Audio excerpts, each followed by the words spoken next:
Hi the war between the land and sea. Starting లోనే సముద్రం పైనుంచి వస్తున్న ఒక పెద్ద తుఫాన్ని చూపిస్తారు. ఈ తుఫాన్ వల్ల వర్షం పడదు, మొత్తం ప్లాస్టిక్ సముద్రం నుంచి సిటీ పైన వచ్చి పడిపోతుంది. ఇది ఎంత తీవ్రంగా ఉంటుందంటే సిటీ మొత్తం ట్రాఫిక్ జామ్ అయిపోతుంది. బయటికి వెళ్తే ఏది పైన పడుతుందో అని అందరూ భయపడుతూ ఉంటారు. ఈ ట్రాఫిక్ లో మనకి కార్ లో వెళ్తున్న బార్బరా ఇంకా తన కూతురు కనిపిస్తారు. ఈ సంఘటన చూసి వెంటనే బార్బరా తన మాజీ మొగుడు బార్క్లీకి కాల్ చేస్తుంది. బార్క్లీ ఉన్న దగ్గర కూడా ఇలాగే జరగడంతో వెంటనే వాళ్ళని వెనక్కి వచ్చేయమంటాడు. అలా బార్బరా వాళ్ళు వెనక్కి వస్తూ ఉంటే ట్రాఫిక్ మధ్యలో ఇరుక్కుపోతారు. అప్పుడే బార్బరా తన కూతురుతో అంటుంది, నువ్వు వెళ్లాల్సిన ప్లేస్ దగ్గరలోనే ఉంది, కార్ దిగి వెనక్కి తిరిగి చూడకుండా పరిగెత్తు అంటుంది. అలా తన కూతురు కార్ దిగి అక్కడి నుంచి ముందుకు వెళ్తూ ఉంటుంది. అక్కడే బార్క్లీ కూడా ఉంటారు. అంటే వాళ్ళు ఉన్న ప్లేస్ కి దగ్గరలోనే తను ఉంటాడు. తను కూడా తన కూతురు దగ్గరికి వచ్చి పైనుంచి ఒక యాంక్లేర్ తన మీద పడబోతూ ఉంటే బార్క్లీ తన కూతుర్ని కాపాడతాడు. అప్పుడే బార్బరా కూడా అక్కడికి వస్తుంది. ముగ్గురు కలిసి పక్కన ఉన్న బిల్డింగ్ లోపలికి వెళ్లిపోతారు. ఈ సంఘటన గురించి మొత్తం ప్రపంచం మారుమోగిపోతూ ఉంటుంది. కానీ దీన్ని ఎలా ఆపాలో ప్రభుత్వానికి గాని ఆర్మీకి గాని అస్సలు అర్థం కాదు. సముద్రం లోపల నుంచి ఆ చెత్తతో పాటు లోపల అడుగున మునిగిపోయి ఉన్న టైటానిక్ కూడా వచ్చి సిటీ మీద పడిపోయి ఉంటుంది. చివరికి అది చేరాల్సిన గమ్యం న్యూయార్క్ కి చేరిపోయిందనమాట. ఇన్ని సంవత్సరాల తర్వాత ఈ సంఘటన మొత్తం జరగడానికి ముందు కొంతమంది చేపలు పట్టేవాళ్ళు సముద్రంలో చేపలు పట్టడానికి వెళ్ళినప్పుడు వాళ్ళ వలలో చేపలతో పాటు ఒక వింత క్రీచర్ కూడా పడి ఉంటుంది. అది చూడ్డానికి భయంకరంగా ఉంటుంది. తర్వాత ఇంట్లో ఉన్న బార్క్లీకి కాల్ వస్తుంది. బార్క్లీ కాల్ లిఫ్ట్ చేయగానే తనకి ఆర్మీ వాళ్ళు చెప్తారు, సముద్రంలో ఆయిల్ లీక్ అయింది, దాన్ని వెంటనే క్లీన్ చేయాలి అని. ఇప్పుడు బార్క్లీ ఆర్మీ వాళ్ళతో కలిసి సముద్రంలో ఆయిల్ క్లీన్ చేయడం కోసం బయలుదేరతాడు. అలా బయలుదేరడానికి ముందు తన కూతురు గర్భిణి తన మొదటి భార్య దగ్గర సేఫ్ గా దిగబెట్టి అక్కడ నుంచి తను ఇంకా తన టీమేట్ ఆనా ఇద్దరు కలిసి ఆర్మీతో బయలుదేరతారు. ఆర్మీ వాళ్ళు వీళ్ళని ఒక సీక్రెట్ ప్లేస్ కి తీసుకువెళ్తారు. ఇక్కడే ఇంతకు ముందు చేపలు పట్టే వాళ్ళకి దొరికిన ఆ వింత క్రీచర్ కూడా ఉంటుంది. కాకపోతే ఆ చేపలు పట్టే వాళ్ళు ఈ వింత క్రీచర్ ని చంపేసి ఉంటారు. దాని డెడ్ బాడీ ని చెక్ చేయడం కోసం బర్క్లీని పిలిచి ఉంటారు. అలాగే ఆర్మీ జనరల్ అక్కడికి వచ్చి బర్క్లీ వాళ్ళతో అంటాడు, ఆ చేపలు పట్టే వాళ్ళు దీన్ని చంపిన తర్వాత మొత్తం ఇంటర్నెట్ లో దీని ఫోటోస్ స్ప్రెడ్ చేయాలి అనుకున్నారు. కాకపోతే మేమే వాళ్ళకి పైసలు ఇచ్చి ఈ న్యూస్ ఎక్కడ బయటకి రాకుండా చూసాం. ఎందుకంటే ఆర్మీ ఆ బాడీపై రీసెర్చ్ చేయాలి అనుకుంటుంది. అలాగే జనరల్ ఇంకో విషయాన్ని కూడా చెప్తాడు, పాతకాలంలో మా అమ్మమ్మ వాళ్ళు ఈ జీవుల గురించి చాలా సార్లు చెప్పేవాళ్ళు. వీటిని హోమో ఆక్వా అంటారు. ఇవి నీటి అడుగున చాలా లోతులో ఉంటాయి. వెంటనే అక్కడ ఉన్న సైంటిస్ట్ ఆ క్రీచర్ ని చెక్ చేయడానికి వెళ్ళినప్పుడు దాని మెడ భాగంలో వాళ్ళకి బాల్ ఆకారంలో ఉన్న ఒక వస్తువు దొరుకుతుంది. ఇంతకు ముందు సముద్రంలో దొరికిన ఇంకో క్రీచర్ లో కూడా సేమ్ ఇలాంటిదే వాళ్ళకి కనిపించి ఉంటుంది. తర్వాత మొత్తం ఆర్మీ సముద్రం ఒడ్డుకు వెళ్లి ఒక డివైస్ సహాయంతో సముద్రంలోకి సిగ్నల్ పంపి ఆ వింత జీవులు బయటికి వస్తే వాటితో కమ్యూనికేట్ అవ్వడం కోసం వెయిట్ చేస్తూ ఉంటారు. రాత్రి వరకు అక్కడే వెయిట్ చేస్తూ ఉంటారు. ఇక్కడ సారా మార్గన్ అనే ఇద్దరు ఆర్మీ వాళ్ళకి ఆ డెడ్ బాడీని చూసుకునే బాధ్యతని అప్పగిస్తారు.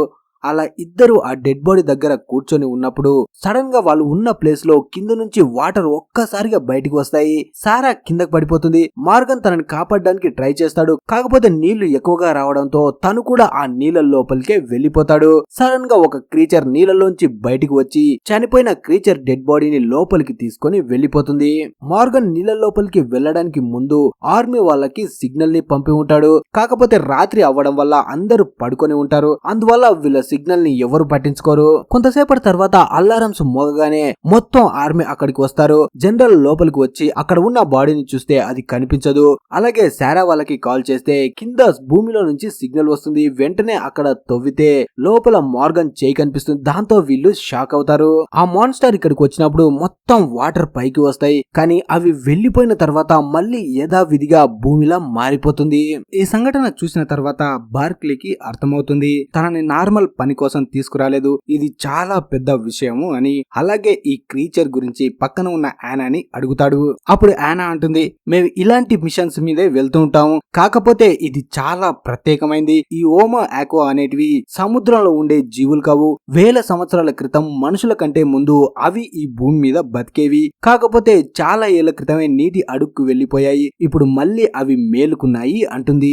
అదే రోజు రాత్రి ఒక క్రీచర్ సముద్రం లోపల నుంచి బయటికి వస్తూ కనిపిస్తుంది. కనిపిస్తుంది. మొత్తం ఆర్మీ గన్స్ ని దానికి గురి పెడతారు, కానీ జనరల్ గన్స్ ని దించమని చెప్తాడు. ఎందుకంటే జనరల్ ఆ క్రీచర్స్ తో మాట్లాడాలనుకున్నాడు కాబట్టి ఒక డివైస్ సహాయంతో జనరల్ ఆ క్రీచర్ తో మాట్లాడుతూ ఒక ఒప్పందం చేసుకుంటాడు. కానీ ఆ క్రీచర్ చాలా కోపం మీద ఉంటుంది, ఎందుకంటే వాటిలో ఒక క్రీచర్ ని చేపలు పట్టే వాళ్ళు చంపేశారు కాబట్టి. అప్పుడే జనరల్ మాలో 2 సోల్జర్స్ ను కూడా మీరు చంపేశారు, దానికి దీనికి చెల్లైపోయింది, ఇక మనం డీల్ చేసుకుందాం అంటాడు. ఆ అగ్రిమెంట్ తర్వాత కూడా క్రీచర్ జనరల్ తో అంటుంది, మా వాళ్ళు దాక్కొని బతికి అలసిపోయారు, మేం కూడా ఈ ప్రపంచం మీదికి రావాలనుకుంటున్నాం. ఈ విషయాన్ని మొత్తం న్యూస్ వాళ్ళు మొత్తం ప్రపంచంలో టెలికాస్ట్ చేస్తూ ఉంటారు. ఈ వింత క్రీచర్స్ ని మొట్టమొదటిసారి జనం కూడా చూస్తారు. నిజానికి ఆ క్రీచర్స్ చెప్పాలనుకుంటుంది ఏంటంటే, మేమేం ఈ మనుషుల కంటే ముందు ఈ భూమి మాకే సొంతం, తిరిగి మళ్ళీ ఈ భూమిని మాకిచ్చేయండి అంటాయి. అలాగే వీళ్ళు మాట్లాడేది మొత్తం ఆఫీసర్స్ కూడా వినాలి కాబట్టి వాళ్ళ గురించి మాట్లాడడం కోసం లండన్ లో స్పెషల్ గా వాటర్ వే బ్రిడ్జ్ ని ఏర్పాటు చేసి మొత్తం మనుషులు ఆ క్రీచర్స్ ఒకేసారి మాట్లాడుకునేటట్టు స్టేజ్ ని ఏర్పాటు చేస్తారు. అలా అందరు మనుషులు ఆ మీటింగ్ కోసం రెడీ అవుతారు. అప్పుడే కేట్ వాటర్ వే ని స్టార్ట్ చేయమని చెప్తుంది. అలా వాటర్ బ్రిడ్జ్ లోంచి వాటర్ రాగానే అక్కడికి చాలా క్రీచర్స్ ఆ బ్రిడ్జ్ లోపల నుంచి వస్తాయి. హోమో ఆక్వాతో పాటు ఇంకా 3 విచిత్రమైన జీవులు కూడా అక్కడికి వస్తాయి. ఒక చేప అయితే భయంకరమైన ఆకారంలో ఉంటుంది, ఇంకా మనిషిలా కనిపించే ఒక వింత జీవి కూడా అక్కడికి వస్తుంది. తన పేరు సాల్ట్. సాల్ట్ కొంతసేపట్లోనే మనుషుల భాషను కూడా నేర్చుకుంటుంది. అలా సాల్ట్ లోపలికి రాగానే తను చెప్పాలనుకున్న విషయాన్ని చెప్పేస్తుంది. కొన్ని రోజుల క్రితం మా పిల్లలు పుట్టబోతున్నారు అనగా సముద్రంలో వెళ్తున్న షిప్ లో నుంచి ఆయిల్ లీక్ అయ్యి మా పిల్లలు పుట్టక ముందే చనిపోయారు. అప్పుడే జొనథన్ కేట్ తో అంటాడు, మీ బాధను మేము అర్థం చేసుకోగలం, మేం చేసింది కూడా తప్పే, దానికి మేము ఏం చెయ్యాలో చెప్పమని అంటాడు. కానీ సాల్ట్ మాత్రం తన మాటల్ని మధ్యలోనే ఆపి, మీ గురించి నేను అస్సలు మాట్లాడను, నేను ఏమైనా మాట్లాడాలనుకుంటే బార్క్లీతో మాట్లాడతాను అంటుంది. నిజానికి తను చనిపోయిన హోమో ఆక్వా పట్ల తను ఒక్కడే మర్యాదగా ఉన్నాడు, అందుకే నేను తనతోనే మాట్లాడతాను అంటుంది. దాంతో ప్రెసిడెంట్ కూడా సాల్ట్ ని పక్కకు తీసుకువెళ్లి తను నిన్నే ఎందుకు అంబాసిడర్ గా కోరుకుంటుందని ఎంక్వైరీ చేస్తుంది. కాకపోతే మనోడికి ఏం తెలుసు, నాకేం తెలీదురా బాబు, నేనేదో నా జీవితాన్ని గడుపుతున్నాను, ఈ క్రీచర్స్ కి నాకు ఎలాంటి సంబంధం లేదు అంటాడు. అప్పుడే ప్రెసిడెంట్ కూడా అంబాసిడర్ గా ఉండడానికి పూర్తిగా నేను సిద్ధం చేస్తాను అంటుంది. తర్వాత అందరూ బర్క్లీని ఒక హోటల్ కి తీసుకువెళ్తారు. అక్కడ మొత్తం ఫుల్ సెక్యూరిటీ ఉంటుంది. అలాగే అక్కడ ఉన్న రూమ్ లో తన కూతురు ఇంకా తన ఎక్స్ వైఫ్ కూడా ఉంటారు. అలాగే ఆ క్రీచర్స్ తో తనే మాట్లాడబోతున్నాడని తెలుసుకుని తన వైఫ్ కూడా ఆశ్చర్యపోతుంది. తర్వాత ఇక్కడ కేట్ ఆలోచిస్తూ ఉంటుంది, ఒకవేళ చర్చలు గాన విఫలమైతే ఒక యుద్ధమే వస్తుంది, ఆ యుద్ధం వస్తే ఏం చేయాలని ఆలోచిస్తూ ఉంటుంది. తర్వాత రోజు మీటింగ్ స్టార్ట్ అవుతుంది. మీటింగ్ లో మాట్లాడుతూ ఉన్నప్పుడు సాల్ట్ అంటుంది, మీరు సముద్రాన్ని దూరం నుంచి చూస్తూ అందంగా ఉందనుకుంటున్నారు, వెంటనే ఒక గ్లాస్ వాటర్ ని తెప్పించండి అంటుంది. అక్కడ ఉన్న వాళ్ళు వెళ్లి గ్లాస్ వాటర్ ని తీసుకువచ్చి బర్క్లీకి ఇస్తారు. అప్పుడు బర్క్లీ వాటర్ ని సాల్ట్ కి ఇవ్వబోతే సాల్ట్ అంటుంది, ఇది నా కోసం కాదు, నీ కోసమే తీసుకువచ్చాను, వీటిని ఒక్కసారి చూడు, సముద్రాన్ని మీరు ఎలా చేశారో తెలుస్తుంది అంటుంది. అప్పుడే స్క్రీన్ మీద కేట్ తను చెప్పాలనుకున్న మాటల్ని బర్క్లీ ముందు ఉన్న డిస్ప్లే మీద టైప్ చేస్తుంది. అది చూసి బర్క్లీ మాట్లాడబోతూ ఉంటే సాల్ట్ తనని మధ్యలోనే ఆపి, నువ్వు మాట్లాడింది చాలు, నేను చెప్పేది మాత్రమే నువ్వు విను అంటుంది. అప్పుడే బర్క్లీ కేట్ చెప్పింది కాకుండా తన మనసులో ఉన్న విషయాన్ని చెప్తాడు. ఈ మనుషులు మొత్తాన్ని నాశనం చేశారు, సముద్రం ఒక్కటే కాదు, ఇప్పుడు మా తప్పుని మేము తెలుసుకున్నాం, దాన్ని సరిదిద్దుకోవాలనుకుంటున్నాం అంటాడు. దానికి సాల్ట్, నువ్వు నాకు చాలా నచ్చావు అంటుంది. అదే రోజు రాత్రి హోటల్ రూమ్ లో బర్క్లీ ఉన్నప్పుడు తన కూతురు తనని చూడ్డానికి వస్తుంది. తనకి నిద్ర రావడం లేదని బర్క్లీకి అర్థమవుతుంది. నిజానికి తన కూతురు బర్క్లీ గురించే ఆలోచిస్తూ ఉంటుంది. అప్పుడే బర్క్లీ, నీకు ఈ హోటల్ రూమ్ పడట్లేదనుకుంటా, నిన్ను రేపే ఇంటికి పంపిస్తాను అంటాడు. కానీ తన కూతురు మాత్రం, నేను మా నాన్నతో ఉంటేనే హ్యాపీగా ఉంటానని తనని హక్ చేసుకుంటుంది. తర్వాత రోజు 3వ మీటింగ్ స్టార్ట్ అవుతుంది. బర్క్లీ మాట్లాడుతూ, ప్రపంచంలో ఉన్న అన్ని దేశాలతో మేం మాట్లాడాం, అందరూ కలిసి సముద్రాన్ని క్లీన్ చేయడం గురించి ఆలోచిస్తున్నారు, పెద్ద పెద్ద సైంటిస్టులు కూడా అంతా చెక్ చేశారు, ఇప్పుడు మేము సముద్రాన్ని క్లీన్ చేయాలంటే 40 సంవత్సరాలలో 50% మాత్రమే క్లీన్ చేయగలం అంటాడు. అది వినగానే సాల్ట్ కి ఇంకా కోపం వస్తుంది. మీరు 50% క్లీన్ చేయడానికి 40 సంవత్సరాలు తీసుకుంటే అప్పటి వరకు మా వాళ్ళు చస్తూ ఉండాలా? మా వాళ్ళు ఆవేశంలో ఉన్నారు, మీరు 50 సంవత్సరాలు క్లీన్ చేస్తూ ఉండలేరు కదా, ఇంకా పొల్యూషన్ చేస్తూనే ఉంటారు, మా వాళ్ళు కింద చస్తున్నారు. సాల్ట్ మాట్లాడుతున్న మాటల్ని వింటుంటే బార్క్లీకి కూడా నిజమే అనిపిస్తుంది. మనుషులు వాళ్ళ గురించి ఆలోచిస్తున్నారు, సముద్రంలో ఉండే జీవుల గురించి ఆలోచించడం లేదు. అందుకని వాళ్ళ వరకు వస్తేనే ఇబ్బంది ఫీల్ అవుతున్నారు అని సారీ చెప్పడం తప్ప తన దగ్గర ఏదీ లేదన్నట్టు చూస్తాడు. అలాగే ఇంకో విషయాన్ని కూడా చెప్తాడు. మన రెండు జాతులు కలిసి ఈ మిషన్ మీద వర్క్ చేస్తే ఇంకా తొందరగానే సముద్రాన్ని క్లీన్ చేయొచ్చు అంటాడు.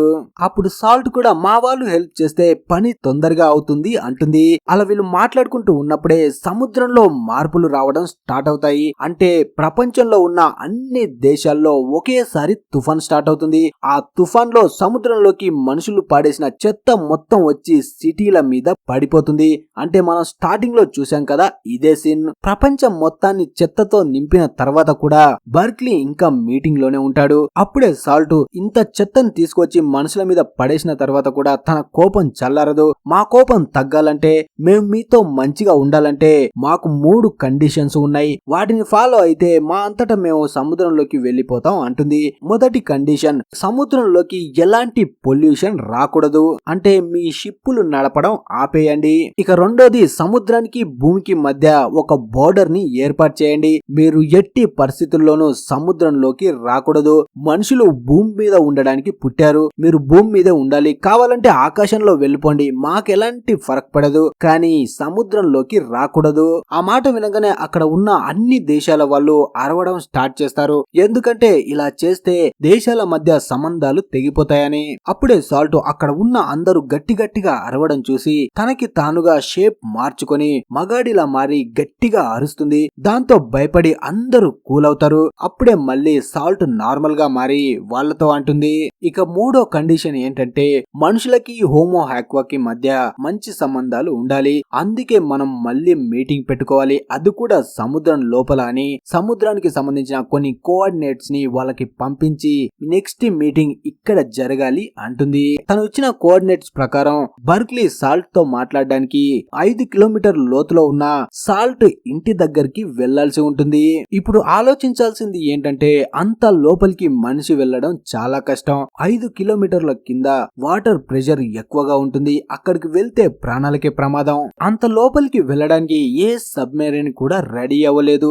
ఇక ప్రాణాలు అరచేతుల్లో పెట్టుకొని కిందకి వెళ్లాల్సిందే అని ఒక పాట్ లాంటిది ఏర్పాటు చేసి బర్క్లీ తనతో పాటు ఇంకా కొంతమంది కలిసి కింద మీటింగ్ కోసం బయలుదేరుతారు.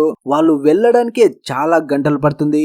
లోపలికి వెళ్తున్నప్పుడు వీళ్ళందరూ మాట్లాడుకుంటూ ఉంటారు, మనం ప్రాణాలతో బతికి బయటికి వస్తామా లేమో అని. కానీ బర్క్లీ మాత్రం వాళ్ళందరికీ ధైర్యం చెప్తాడు. తన లోపల కూడా భయం ఉంటుంది, కాకపోతే ఆ భయాన్ని బయటికి రానివ్వకుండా అందరికీ ధైర్యం చెప్తాడు. చాలా సేపటి తర్వాత వాళ్ళు వచ్చిన సబ్మెరైన్ ఆగినట్టు బర్క్లీకి అనిపిస్తుంది. వెంటనే టీమ్ కి సిగ్నల్ పంపడానికి ట్రై చేస్తాడు, కానీ టీం వాళ్ళు రెస్పాండ్ అవ్వరు. ఏం జరిగిందని వీళ్ళు ఆలోచిస్తూ ఉన్నప్పుడే సడన్ గా వీళ్ళు ఉన్న సబ్మెరైన్ స్పీడ్ గా మూవ్ అవుతుంది. పైన ఉన్న వాళ్ళు షాక్ లో ఉంటారు, అసలు ఇంత స్పీడ్ గా ఎందుకు వెళ్తుంది అని. అలా కొంతసేపటికి సడన్ గా సబ్మెరైన్ ఆగిపోతుంది. దాంతో లోపల ఉన్న వాళ్ళు షాక్ లో ఉంటారు. ఇప్పుడు వాటర్ ప్రెషర్ చాలా ఎక్కువగా ఉంటుంది. సడన్ గా ఇంత స్లో అవ్వదు కదా, ఎందుకు అయిందని ఆశ్చర్యంలో చూస్తూ ఉంటారు. అప్పుడే సడన్ గా లైట్స్ ఆఫ్ అవుతాయి. వీళ్ళందరూ మాస్కులు పెట్టుకుంటారు, ఎందుకంటే లోపలికి వచ్చారు కదా, ఆక్సిజన్ అందదు అని. సడన్ గా డోర్ కూడా ఓపెన్ అవుతుంది, కానీ లోపలికి వాటర్ రావు. వీళ్ళందరూ ఆశ్చర్యంలో ఉంటారు. వెంటనే వీళ్ళు సబ్మెరైన్ నుంచి బయటికి రాగానే బయట అస్సలు వాటర్ ఉండవు. భూమి మీద ఎలా ఉంటుందో అలాగే ఇక్కడ కూడా ఉంటుంది. పైకి చూస్తే వీళ్ళందరూ ఒక గుహ లోపలికి వచ్చి ఉంటారు. అప్పుడే వాళ్ళ ముందుకి సాల్ట్ వస్తుంది. తను వాళ్ళతో అంటుంది, ఇక్కడికి మొదటిసారిగా వచ్చిన మనుషులు మీరే. ఇక్కడ మనుషులకి కంఫర్ట్ ఉండడం కోసమే మేము తయారు చేసాం, ఎందుకంటే మీటింగ్ పెట్టుకోవాలి కదా అని వాళ్ళని లోపలికి తీసుకొని వెళ్తుంది. లోపల హోమో ఆక్వా జాతికి సంబంధించిన వాళ్ళు అందరూ మీటింగ్ కోసం రెడీగా ఉంటారు. వీళ్ళందరూ భూమిని ఉంచాలా తుంచాలా అని మీటింగ్ కి రెడీగా ఉంటారు. అదే రోజు రాత్రి కేట్ కి వాళ్ళ టీం మెంబర్ నుంచి కాల్ వస్తుంది. ఆ ఫోన్ మాట్లాడుతున్నప్పుడే తనకి తెలుస్తుంది చాలా దేశాల వాళ్ళు ఈ చర్చలకి వ్యతిరేకంగా ఉన్నారు అని. అలా కేట్ మాట్లాడుతూ ఉన్నప్పుడే ఒక స్నైపర్ తన హెడ్ కి షూట్ చేస్తాడు, కానీ తన బాయ్ ఫ్రెండ్ వెనక నుంచి వచ్చి కేట్ ని కాపాడి తన ప్రాణాలని ఇస్తాడు. ఇక్కడ బర్క్లీ వాళ్ళు మీటింగ్ కోసం రెడీగా ఉంటారు, కానీ అక్కడే ఉన్న డెడ్ అనే వ్యక్తి వ్యక్తి మాస్క్ ని తీయడు. బర్క్లీ వాళ్ళు అందరూ మాస్కుల్ని తీసేస్తారు. అలా డెడ్ తన చేతిలో ఒక గ్లోబ్ ఆకారంలో ఉన్నదాన్ని సాల్ట్ దగ్గరికి తీసుకువెళ్తూ కనిపిస్తాడు. దాంతో తనని చూడగానే బర్క్లీకి డౌట్ వస్తుంది, వీడేదో చెయ్యబోతున్నాడు అని. అలా వెంటనే డెడ్ ని ఆపడానికి అక్కడికి వెళ్లే లోపే తన చేతిలో ఉన్న డివైస్ యాక్టివేట్ అయ్యి పెద్దగా బాంబ్ బ్లాస్ట్ జరుగుతుంది. అక్కడ ఉన్న హోమో ఆక్వా జాతికి చెందిన వాళ్ళు చాలా మంది చనిపోతారు. అలాగే మీటింగ్ కోసం వచ్చిన మనుషులు కూడా చనిపోతారు. కానీ సాల్ట్ మాత్రం బర్క్లీని కాపాడి అక్కడ నుంచి తీసుకువస్తుంది. ఇక్కడ పైన ఉన్న మనుషులు మాత్రం వాళ్ళ నిజ స్వరూపాన్ని బయట పెడతారు. సాల్ట్ బయటకు వచ్చి చర్చల కోసం వెళ్ళిన మనుషుల్ని మొత్తం నేనే చంపేశాను. ఇక నుంచి చర్చలని వస్తే మిమ్మల్ని అందరినీ చంపేస్తాను. చర్చలు లేవు, ఏమీ లేవు, ఇక యుద్ధం మాత్రమే మిగిలి ఉంది అన్నట్టు తన వీడియోని అన్ని దేశాల వాళ్ళు రిలీజ్ చేస్తారు. నిజానికి అది ఫేక్ వీడియో అయి ఉంటుంది. నిజానికి గవర్నమెంట్ మనుషులకి హోమో ఆక్వాస్ కి మధ్య యుద్ధం రావాలని ఈ ఫేక్ వీడియోని ప్రచారం చేస్తుంది. తర్వాత సాల్ట్ బర్క్లీని కాపాడి పైకి తీసుకువస్తుంది. అప్పుడే బర్క్లీ కోసం హెలికాప్టర్ అక్కడికి వచ్చి తనని కాపాడి ప్రెసిడెంట్ కేట్ దగ్గరికి తీసుకువస్తారు. అప్పుడే బర్క్లీ జరిగింది మొత్తం చెప్తాడు. ఆ డెడ్ అనే వ్యక్తి నాతో పాటు వచ్చాడు, వాడే ఇదంతా చేశాడు అని. కేట్ ఇదంతా అర్థం చేసుకుంటుంది. కాకపోతే సాల్ట్ ని మనుషుల ముందు విచారించాలి కాబట్టి తనని ఒక బాక్స్ లో బంధిస్తారు. అలాగే ఆ డెడ్ అనేవాడు కూడా ఎవడు అని మొత్తం ఎంక్వైరీ చేస్తారు. వాడికి స్టేజ్ 4 క్యాన్సర్ ఉంది. ఆ క్యాన్సర్ కారణంగా వాడు ఎవడు ఏం చెప్పినా చేయడానికి కూడా రెడీ అయ్యాడు. ఈ పని చేసింది ఎవడో మేము త్వరలో కనిపెడతామని అందరూ ఆఫీసర్స్ అంటారు. తర్వాత గవర్నమెంట్ వాళ్ళు సాల్ట్ ని ఎంక్వైరీ కోసం తీసుకువెళ్తూ ఉంటారు. నిజానికి ఎంక్వైరీ ఒక్కటే కాదు, తన మీద ప్రయోగాలు చేయాలనుకుంటారు. ఈ విషయం బర్క్లీకి తెలిసి ఎలాగైనా సాల్ట్ ని తప్పించాలని ఆ బాక్స్ కి సంబంధించిన కీస్ ని తను దొంగిలించి ఆ బాక్స్ సముద్రంలో పడేలా చేస్తాడు. దాంతో సముద్రంలో బాక్స్ పడగానే సాల్ట్ తప్పించుకుంటుంది. అలాగే బర్క్లీ కూడా వెళ్లి సముద్రంలోకి దూకుతాడు. వెంటనే సాల్ట్ తనని కాపాడి లోపలికి తీసుకువెళ్తుంది. తర్వాత మళ్ళీ మనుషులకి హోమో ఆక్వాకి మధ్య మీటింగ్ జరుగుతుంది. ఈ మీటింగ్ లో సాల్ట్ కి బదులుగా టెడ్ అనే వ్యక్తి వచ్చి కేట్ తో మాట్లాడతాడు. మీ మనుషులు ఎంత దుర్మార్గులు, మా మీద దాడి చేయడం కోసం మీ వాళ్ళని కూడా చంపుకున్నారు. అలాగే సాల్ట్ ఎక్కడుందో మాకు అప్పగించండి అంటాడు. కానీ కేట్ మాత్రం బర్క్లీ సహాయంతో తను తప్పించుకుంది, తనని మేము విచారించాలి, తన వల్లే ఇదంతా జరిగిందని మనుషులు అనుకుంటున్నారు అంటుంది. కానీ టెడ్ తనని వెతకండి, తను ఎక్కడ ఉందో మాకు అప్పగించండి, లేదంటే మాకు మనుషులకి మధ్య పెద్ద యుద్ధమే జరుగుతుంది, దాన్ని మీరు చూస్తారు కూడా అని అక్కడి నుంచి వెళ్లిపోతాడు. తర్వాత మొత్తం ఆర్మీ బర్క్లీ వాళ్ళని వెతుకుతూ ఉంటారు. ఇక్కడ బర్క్లీ ఇంకా సాల్ట్ ఒక సీక్రెట్ ప్లేస్ లోకి వస్తారు. అప్పుడే సాల్ట్ బర్క్లీతో అంటుంది, నువ్వు నీ ప్రాణాన్ని ప్రాణంగా పెట్టి నన్నెందుకు కాపాడావు అని. అలా మాట్లాడుకుంటూనే ఇద్దరు కిస్ చేసుకుంటారు. అంటే ఇద్దరు ఇప్పుడు ఇష్టపడుతున్నారన్నమాట. కొంతసేపటి తర్వాత బర్క్లీ సాల్ట్ తో అంటాడు, నువ్వు తిరిగి మీ వాళ్ళ దగ్గరికి వెళ్లిపోవాలి అని. కానీ సాల్ట్ మాత్రం మా వాళ్ళు ఇప్పుడు నన్ను శత్రువులా చూస్తున్నారు, నేను అక్కడికి వెళ్తే మా వాళ్ళే నన్ను చంపేస్తారు, అందుకే నేను అక్కడికి వెళ్ళలేను అంటుంది. దాంతో బర్క్లీ నిర్ణయం తీసుకుంటాడు, ఈ ప్లేస్ ని వదిలేసి వాళ్ళు సేఫ్ ప్లేస్ కి వెళ్లిపోవాలి అని. అక్కడ ఉన్న కుర్రాడి దగ్గర ఫోన్ ని దొంగిలించి తన ఎక్స్ వైఫ్ కి బర్క్లీ కాల్ చేస్తాడు. తను ఒక్కతే ఇప్పుడు వాళ్ళకి హెల్ప్ చేయగలదు అని. అలా బార్బరాకి కాల్ చేయగానే బార్బరా తనకి హెల్ప్ చేయకుండా గవర్నమెంట్ కి కాల్ ని కనెక్ట్ చేస్తుంది. దాంతో తను మాట్లాడేది మొత్తం గవర్నమెంట్ వాళ్ళు కూడా వింటారు. బార్బరా తనని నమ్మించి తనకి హెల్ప్ చేస్తానని చెప్తుంది. బార్బరాని నమ్మి కొంతసేపటి తర్వాత బర్క్లీ సాల్ట్ ని తీసుకొని బార్బరా దగ్గరికి రాగానే అక్కడ ఉన్న మొత్తం పోలీసులు వీళ్ళని చుట్టుముట్టేస్తారు. అదే టైంలో కేట్ కి కాల్ వస్తుంది. ఇంతకు ముందు సాల్ట్ కి సంబంధించిన వీడియో వైరల్ అయింది కదా, అది ఫేక్ అని. దాంతో తన టీం కి చెప్తుంది, మీరందరూ వెనక్కి వచ్చేయండి అని. కానీ అక్కడ ఉన్న బ్రిటిష్ జనరల్ మాత్రం తన మాట వినకుండా సాల్ట్ ని చంపాలి అనుకుంటాడు. అప్పుడే కేట్ తన టీం కి చెప్తుంది, మీరు సాల్ట్ ని కాకుండా బ్రిటిష్ ఆర్మీకి గన్స్ గురిపెట్టండి అని. అదే టైంలో సాల్ట్ గట్టిగా అరుస్తుంది. ఆ అరుపుకి అక్కడ ఉన్న వాళ్ళ చెవులు మారిమోగిపోతాయి. దాంతో సాల్ట్ అక్కడ నుంచి వాటర్ లోకి దూకి తప్పించుకుంటుంది. అదే రోజు రాత్రి టెడ్ వాళ్ళు బయటికి వచ్చి ఒక వింత సౌండ్ చేస్తారు. ఆ సౌండ్ వినగానే ఇంటి లోపల ఉన్న మొత్తం డాగ్స్ సముద్రం దగ్గరికి వస్తాయి. అప్పుడే వల వేసి ఆ డాగ్స్ ను మొత్తం పట్టుకొని హోమో ఆక్వా వాళ్ళు లోపలికి తీసుకువెళ్తారు. తర్వాత రోజు మీటింగ్ జరిగినప్పుడు ఆ డాగ్స్ గురించి టెడ్ ని అడిగితే, మేము వాటిని తినేసాం, మీరు సముద్రంలోకి వచ్చి చేపలు ఎలా పట్టుకొని తింటారో మేము అలాగే మీ డాగ్స్ ని తినేసాం అంటాడు. అలాగే శాటిలైట్ ద్వారా మనుషులకి తెలుస్తుంది అంటార్కిటికాలో మంచు కరుగుతుంది అని. దీనికి కారణం హోమో ఆక్వానే. వీళ్ళు ఇలాగే వదిలేస్తే ఆ మంచు మొత్తం కరిగి పెద్ద ప్రమాదమే రాబోతుందని వీళ్ళకి తెలుస్తుంది. అప్పుడే జోనథన్ టేడ్ తో మాట్లాడుతూ మాకు కొంత టైం కావాలి అంటాడు. కానీ టేడ్ మాత్రం మీకు 5 సంవత్సరాల టైం ఇస్తున్నాను, మొత్తం సముద్రాన్ని మళ్ళీ క్లీన్ చేయాలి, లేదంటే భూమి మీద మనిషి అనేవాడే లేకుండా చేస్తాం అంటాడు. తర్వాత ఆర్మీ వాళ్ళు బర్క్లీని కూడా బంధించి ఉంటారు. సాల్ట్ తప్పించుకోవడానికి తను హెల్ప్ చేశాడు కాబట్టి ఇప్పుడు తనని ఒక హోటల్ రూమ్ కి తీసుకువెళ్లి అన్ని కెమెరాస్ ముందు వదిలేస్తారు. అలా అక్కడ ఒక డ్రింక్ తాగగానే సడన్ గా తను స్పృహ కోల్పోతాడు. తను స్పృహ కోల్పోయిన తర్వాత కొంతమంది తన రూమ్ లోకి వచ్చి తనకి ఒక ఇంజెక్షన్ ఇచ్చి తన ఫింగర్ ప్రింట్ ని తీసుకుంటారు. రాబోయే రోజుల్లో ఏదైనా తప్పు చేస్తే ఏదైనా కేసులో తనని ఇరికించొచ్చు అని. అలా సైంటిస్టులు అక్కడి నుంచి వెళ్లిపోయిన తర్వాత కొంతసేపటికి బర్క్లీకి మెలకు రాగానే తను సముద్రం ఒడ్డుకు వెళ్తాడు. అక్కడికి వెళ్తే సాల్ట్ తనని కలుస్తుంది అని. అలా మార్నింగ్ సాల్ట్ తనని కలవడానికి వస్తుంది. అలాగే బర్క్లీతో అంటుంది మనుషులు టేడ్ దగ్గర ఇంకో అగ్రిమెంట్ ని చేసుకోండి, లేదంటే మొత్తం మనిషి జాతే లేకుండా టేడ్ చేసేస్తాడు అంటుంది. ఇలా చేస్తేనే మనుషులు బతుకుతారు అని. అక్కడ నుంచి వెళ్లడానికి ముందు బర్క్లీని కిస్ చేస్తుంది. తర్వాత బర్క్లీ కేట్ వాళ్ళ దగ్గరికి వచ్చి జరిగింది మొత్తం చెప్పి మళ్ళీ మీటింగ్ కోసం టేడ్ ని రమ్మని మెసేజ్ పంపుతారు. కానీ ఎన్ని రోజులైనా అక్కడ నుంచి సమాధానం ఉండదు. తర్వాత కొన్ని రోజులకి సముద్రం పైకి హోమో ఆక్వాకి సంబంధించిన డెడ్ బాడీస్ వస్తాయి. ఇవి 1-2 కాదు, కొన్ని వేలలో ఉంటాయి. మనుషులు వెంటనే ఆ డెడ్ బాడీస్ ని తీసుకువెళ్లి టెస్ట్ చేస్తే ఇవి చనిపోయింది ఒక వైరస్ వల్ల అని తెలుస్తుంది. అంటే సముద్రంలో ఉన్న ఏ జీవికి ఏమీ అవ్వలేదు, కేవలం హోమో ఆక్వాస్ మాత్రమే చనిపోయాయి. అంటే మనిషి సృష్టించిన ఏదో వైరస్ వల్లే ఇది జరిగింది అనుకుంటుంది కేట్. అలా జరిగిన కొన్ని రోజుల తర్వాత సముద్రంలోంచి సిగ్నల్ వస్తుంది మనుషులకి. వెంటనే కేట్ టీం బర్క్లీ దగ్గరికి వచ్చి హోమో ఆక్వా వాళ్ళు మళ్ళీ మీటింగ్ కి రాబోతున్నారు, ఈ మీటింగ్ కి సాల్ట్ కూడా వస్తుంది అని చెప్తుంది. సాల్ట్ పేరు వినగానే బర్క్లీ హ్యాపీగా తనతో మాట్లాడడానికి వెళ్తాడు. అలా మీటింగ్ స్టార్ట్ అవుతుంది. అప్పుడే సాల్ట్ అంటుంది మాలో 10% మాత్రమే మిగిలారు, అందరూ చనిపోయారు, అందుకే ఈ యుద్ధాన్ని ఇంతటితో ఆపేస్తున్నాం, మేము శాంతిని కోరుకుంటున్నాం, మనుషులు ఏదైతే దుర్మార్గాలు చేస్తున్నారో దానికి సముద్రమే సమాధానం చెప్తుంది, మమ్మల్ని వదిలేయండి అంటుంది. కానీ కేట్ మాత్రం వాళ్ళకి అవకాశం ఇవ్వాలనుకుంటుంది. మీరు కూడా ఇక్కడే ప్రశాంతంగా ఉండండి, మనుషుల వల్ల మీకు ఎలాంటి హాని జరగదని చెప్తుంది.